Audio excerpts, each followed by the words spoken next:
ఈ ప్రపంచంలో ఎవరూ లేరు, కేవలం మీరు మాత్రమే ఉన్నారు. ఏమవుతుందో చూద్దాం. మొదటి రోజు చాలా సంతోషంగా ఉంటుంది, ఎందుకంటే ఎలాంటి రూల్స్ ఉండవు, ఎలాంటి జాబ్స్ ఉండవు, ఏం రిస్ట్రిక్షన్స్ ఉండవు. మీరు కార్ తీసుకొని 200 స్పీడ్ లో వెళ్తూ ఉంటారు, చాలా ఖరీదైన రెస్టారెంట్ లో తింటూ ఉంటారు, మీకు నచ్చినట్లు జరుగుతుంటుంది. ఈ ప్రపంచం మొత్తంకి మీరే రాజు అవుతారు. కానీ ఒక నెల రోజుల తర్వాత ఇప్పుడు పండగ మొత్తం ముగిసిపోతుంది, ఎందుకంటే ప్రపంచంలో లైట్స్ అన్ని ఆగిపోతాయి, ఇంటర్నెట్ కూడా ఆగిపోతుంది, కరెంట్ అనేది ఎక్కడా ఉండదు.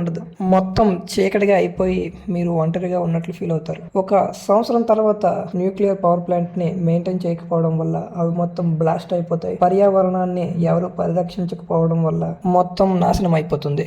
అడవిలో ఉన్న జంతువులన్నీ ఊర్లోకి వచ్చేసి మిమ్మల్ని వేటాడడానికి ప్రయత్నిస్తూ ఉంటాయి. అలా 5 సంవత్సరాల తర్వాత ప్రపంచంలో నిశ్శబ్దం అనేది నీకు చాలా పెద్ద ఎనిమిలా మారుతుంది. మనుషులతో మాట్లాడలేకపోవడం వల్ల నీ మనసు అనేది గందరగోళంగా అయిపోతుంది. బొమ్మలతో మాట్లాడడం మొదలు పెడతావు, మనుషులుంటే బాగుండు అని కోరుకుంటావు. ఈ ప్రపంచంలో నువ్వు దేని గురించి కూడా ఆలోచించవు. ఫ్యూచర్ ఉండదు, పాస్ట్ ఉండదు, ఏం ఉండదు. ఎవరైనా మనుషులు మాట్లాడడానికి ఉంటే బాగుండు అని మైండ్ ని కనిపిస్తూ ఉంటుంది. అలా ఆ ఒంటరితనం మొత్తం నీకు మరణానికి దారి తీస్తుంది, మొత్తం ముగిసిపోతుంది. అందుకే ఎవరూ లేనప్పుడు బాధపడే బదులు ఉన్నప్పుడైనా ప్రశాంతంగా ఆనందంగా వాళ్ళతో గడపండి.